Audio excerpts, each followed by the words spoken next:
So, the assumption that was made by Boltzmann many years ago was F2 in full position and momentum. I am not writing the F1. That is what he was criticized, and the story is that nobody knows that he committed suicide because of the huge criticism he faced because of that, because he introduced the concept of probability in a time when everybody was very deterministic, very mechanical. So, long later, 50 years later, more than 50 years later, probably almost 70 years later, John Gamble Kirkwood at Caltech made this similar approach. He said, okay, I want to get rho I on G2. Well, in homogeneous liquid, rho 1 is not important. Important G2, radial 2 particle distribution function. That is what, as we discussed yesterday, we get with static structure factor. That is observed experimentally. So, G2 is the essential quantity of liquid state. But I cannot get that because G2 is connected to G3. So, we made the superposition approximation, Kirkwood superposition actually, probably should be called Kirkwood-Boltzmann superposition approximation. That G3 is now G2, G2, G2. That means if we consider 3 particles in a, of course, there are many others around here.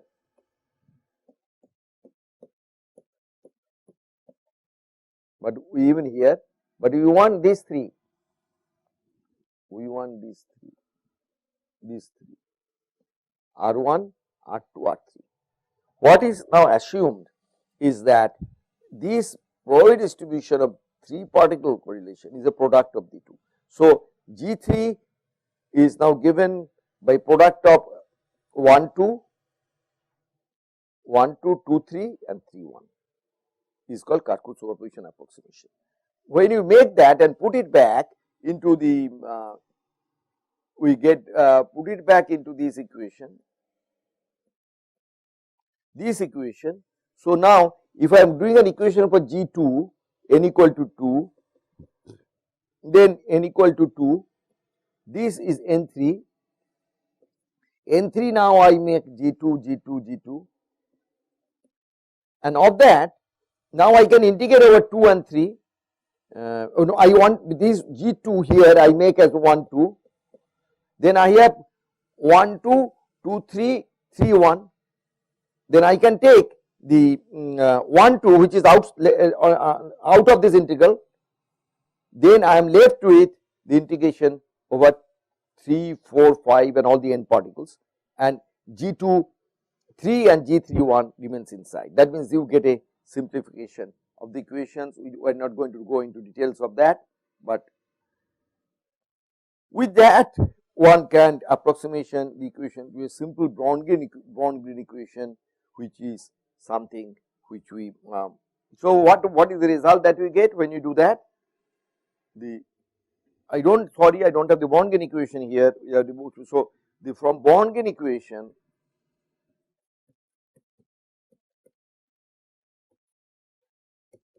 which is a much simpler equation, just as I described, then you get the radial distribution function of the liquid, Born-Green equation, and now you plot that against R. So, if the real equation is something like that, then Born-Green equation falters on 2 counts. Born-Green equation gets the peak, but does not get the peak full, and Born-Green equation does not get this maximum in a right place. So, Born-Green equation falters. So, Born-Bridge equation falters. 1, does not get the right, does not get the height right, height of the first peak, out of phase, and Born-Green equation didn't do too terribly a bad job, but it was not good enough. Then there are a lot of attempts made to extend it to lot of attempts made to extend the Weyer's equation. So, all the attempts gave some results, some good results, and till 1990s people are working, and but then what happened, the increasingly more and much better correction to Kirkwood superposition approximation brought in, and improvements were shown, but it did not work out that well. That means it has become numerically very intensive, and somehow or other a closure has to be introduced, because as I said, G2 in terms of G3, G3 in terms of G4. So, whatever approximation you do at the level of G3 turns out to be critical in determining G2, and in addition to being the numerical, it did not quite, it was the progress was not satisfactory, and this was still, though certain people are working this line of research, that means from F1 bond gain equation, which is exact, going to radial distribution function kind of has a roadblock. This is something one should know, that it did not work out that well. Then what happened? Then something very interesting happened, because science always has the way to find, it finds its path, and so that what happened is a different approach was taken. That approach goes back to 1920, when Ornstein-Zernike introduced a beautiful equation called Ornstein-Zernike equation to describe the critical phenomena.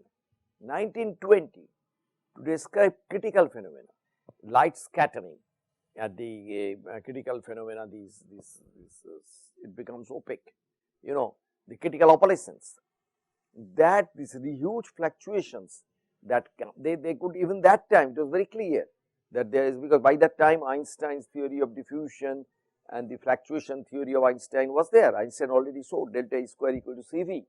So, people understood that there are huge fluctuations are taking place, and by that time Weyer's equation was not even dreamt of. People had Weyer's equation, but people did not have BBGK Weyer's equation. Ornstein-Zernike took it to themselves. They realized something, that though there is a large scale fluctuations taking place that giving to critical opalescence, there is also short range correlations. So, radial distribution function or the two particle correlation is diverging, but short range correlations need not diverge. I can build a long range correlation just like we do in Ising model. Out of long range correlation can come out of short range correlations. Then how do I do that? What the Ornstein-Zernike equation does, they separate out. They said, okay, two particle correlation, which is called pair correlation, HR is nothing but GR minus 1. And one thing that I should tell, that when the way we have defined GR, two radial distribution function or two particle correlations, that, but then it goes to 1. It goes to 1 because particles become uncorrelated, and this is normalized, GR is normalized, P2 R1 R2 by rho square. So, when they become independent of each other, P2 become rho square, so it goes to 1, which is going to 1. So, it makes sense then to take out,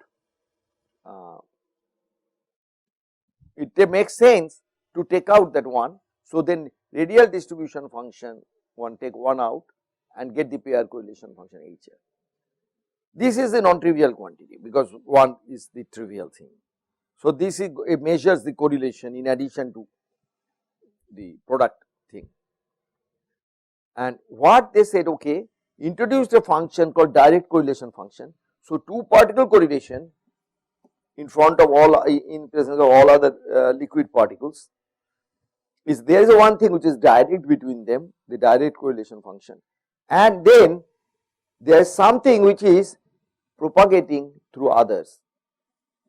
So, this correlation between these two is propagating between that. That because these molecules are interacting, in addition to direct, there would be something which is propagating through the other particles. Like in hydrodynamics, there is a term called advective term, which is very similar to that, or many other terms that we have, that there is a direct interaction between them and there is interaction propagated through the medium. Then they said, okay, if its structure is very interesting, if HR equal to direct correlation plus other particle is at r prime, then I have a pair correlation up to r prime, then these guy and these guy have a direct interaction.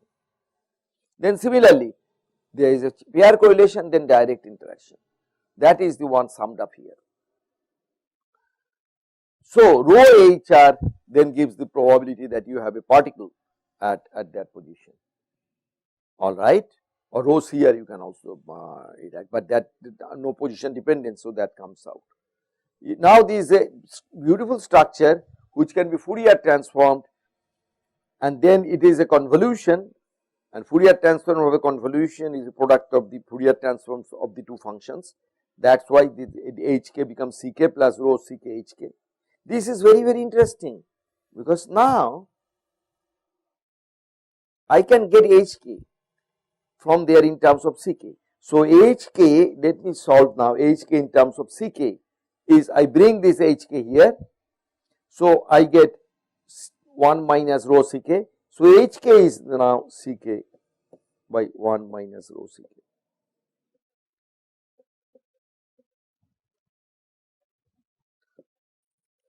So my Fourier transform pair correlation function is given in terms of direct correlation function.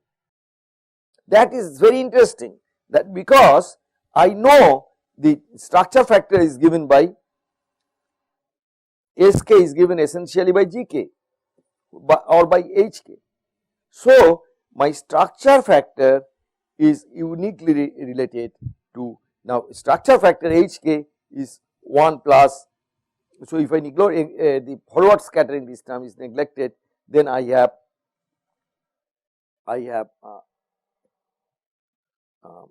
SK is 1 plus rho HK, and I have HK is CK by 1 minus rho CK, and then I get SK 1 minus 1 over CK. So beauty is then that direct correlation SK is experimentally accessible. This is experimentally accessible. This is experimentally accessible. So I get directly, the very important quantity is the direct correlation function. So this makes direct correlation function of this approach so useful. And then this is another beautiful one, GR. Now if I now take the Fourier transform of this quantity, then SK almost mirrors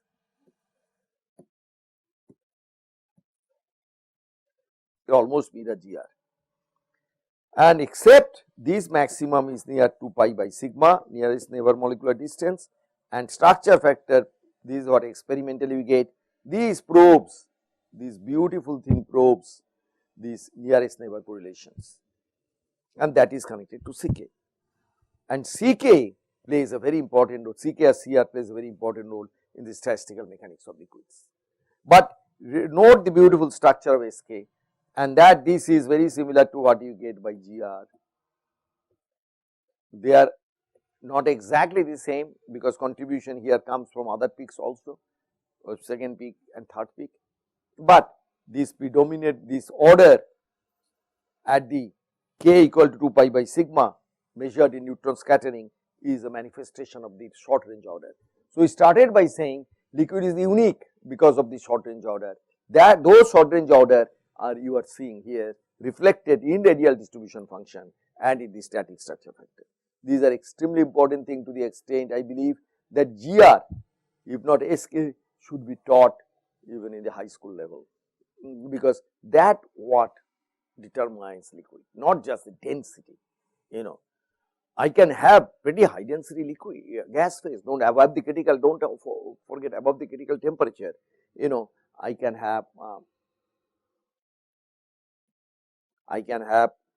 this is my pressure temperature plane.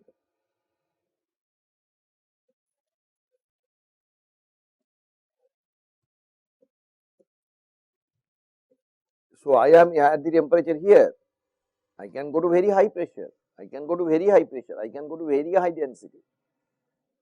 Yes, but there it is called supercritical, this region is called supercritical liquid, supercritical water, supercritical carbon dioxide. There is a lot of work going on there, but here you see the nearest neighbor correlations are there, but much less. They are much sharper and much more structured here. Actually, if GR does not have that structure that liquid has here, if you do not have this structure, you will not have the liquid to solid transition. So, liquid to solid transition or freezing is critically dependent on the local structure. That is what I said, that the local structure transcends into the A structure, transcend into long range order. This is a beautiful, beautiful thing. So, build up of short range correlation is essential for the establishment of long range correlation, and the liquid is going to the crystalline phase. So, then there have been several approximations that have been made in order to. So, now if I go back to Markov-Ziewick equation, then there is an equation, is a beautiful equation. As I said, it has a lot of beautiful things, many implications, but one important thing is that it has one equation and two unknowns. One of the unknown is, the two unknowns are H and Cr.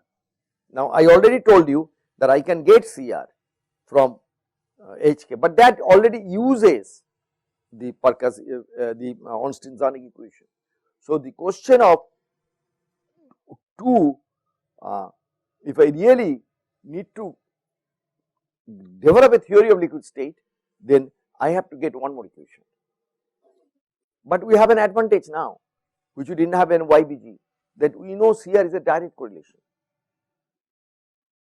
So, we can make intelligent guesses at what should be the form of Cr, and that has been done to a great extent in the equations like Markov-Ziewick equation, hyperneted change equation, mean spherical approximations.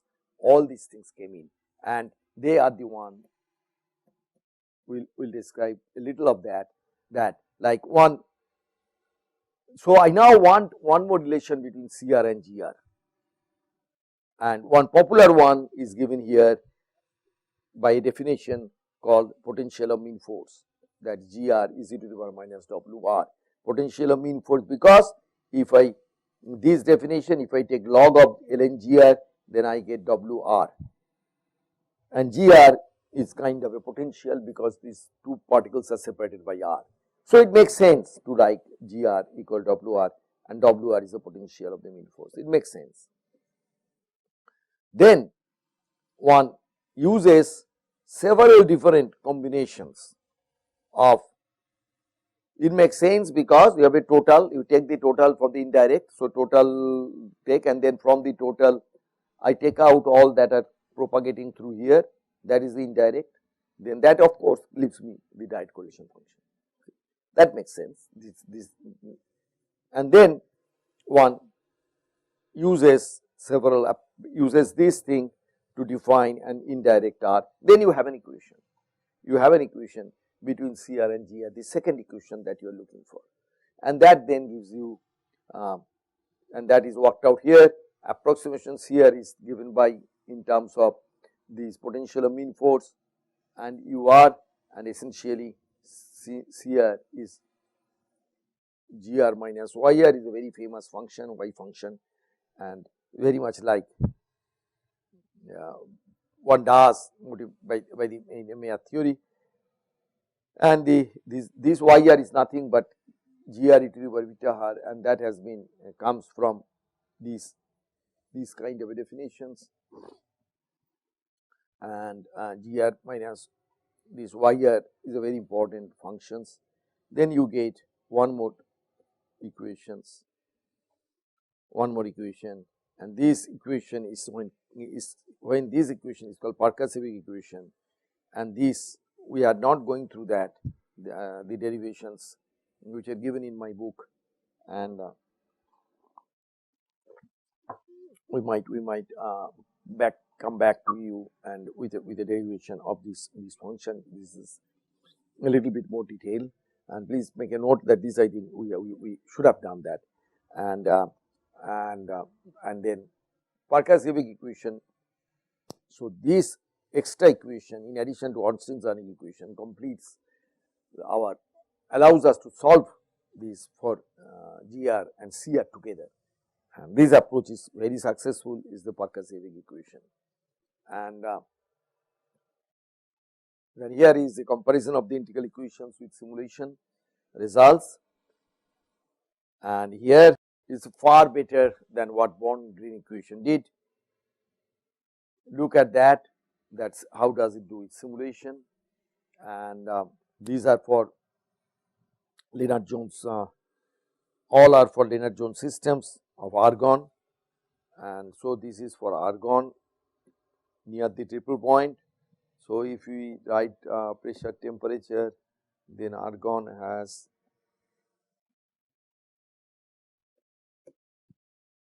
so much of the studies have been done near the triple point, and here is near the triple point, where the T star is 0.72 and rho star is 0.85. As I was saying, this is a typical density of the liquids, and T star 1 is a good number to remember as, and T star is kVT by epsilon. So if I Lennard-Jones potential is epsilon, so T star is a dimensionless quantity which is kVT by epsilon, that means thermal energy divided by. So T star is actually gives a measure of how high you are with respect to Lennard-Jones well depth epsilon, and these are the, now you see Parker-Seebeck equation picks up quite a bit of the structure, and it does very well here in getting the second peak. That is what Born-Green approximation with Kirkwood superposition approximation failed to do. And then here one more thing, hyperneted chain approximation, which sometimes does better, sometimes does worse, but they are almost very close to each other. For this course, we do not have to go into the details of the difference, but they both do. So basic then take home message is that theory of liquids have reached a quite a satisfactory stage when it comes to these kind of spherical molecules like argon, neon, also not too bad in molecules when they are dumbbell like nitrogen or oxygen, these kind of molecules. Though force field sometimes poses a problem, but it is reasonably okay. We can have a theory of liquid also, of course we can get the simulations. So all these beautiful work and that Parker-Seebeck and hyperneted chain mean spherical approximations turns to the Ornstein-Zernike equation have led us to a satisfactory understanding of the structure of liquids and the short range order that is in liquid. Then what happens that from 1970 or 1980 essentially, huge number of simulations started coming. The first argon simulation in a great way was done by Anisu Rahman in 1964. 1972, Stillinger and Rahman did all the calculations of the water. That was a pioneering simulations. In a series of paper, I think almost 8 papers, they simulated and reported the water with a Stillinger potential, ST2 potential, which worked out quite well. Then much better work have been done. So now simulations have become very powerful. So complex liquids like, say for example, I want to do methanol, I want to do ethanol, I want to do dimethyl sulfoxide as we talked in the last 2 lectures. Then the radial, since we need the radial distribution function for the further theoretical understanding of dynamical properties, they are now obtained directly from simulations.